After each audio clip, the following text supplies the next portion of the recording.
కరీంనగర్ బంద్ నేపథ్యంలో బీఆర్ఎస్ శ్రేణులు పెద్ద ఎత్తున రోడ్డెక్కడంతో ఉద్రిక్త పరిస్థితులు నెలకొన్నాయి.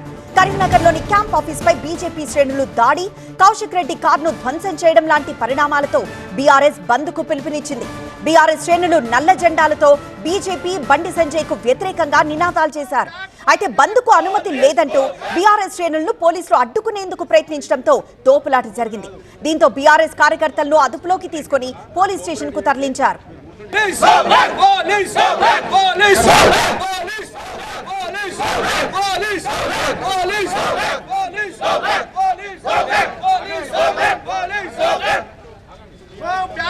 కరీంనగర్ బంద్ నేపథ్యంలో బీఆర్ఎస్ శ్రేణులు పెద్ద ఎత్తున రోడ్డెక్కడంతో అక్కడ ఉద్రిక్త పరిస్థితులు నెలకొన్నాయి. కరీంనగర్లోని క్యాంప్ ఆఫీస్ పై బీజేపీ శ్రేణుల దాడి, అలానే కౌశిక్ రెడ్డి కారును ధ్వంసం చేయడం లాంటి పరిణామాలతో బీఆర్ఎస్ బంద్కు పిలుపునిచ్చింది.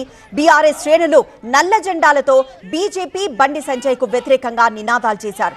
అయితే బంద్కు అనుమతి లేదు అంటూ బీఆర్ఎస్ శ్రేణులను పోలీసులు అడ్డుకునేందుకు ప్రయత్నించడంతో తోపులాట జరిగింది.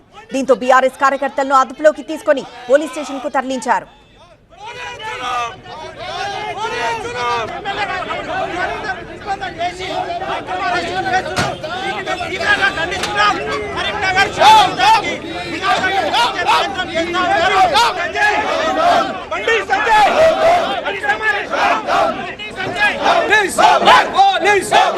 Police!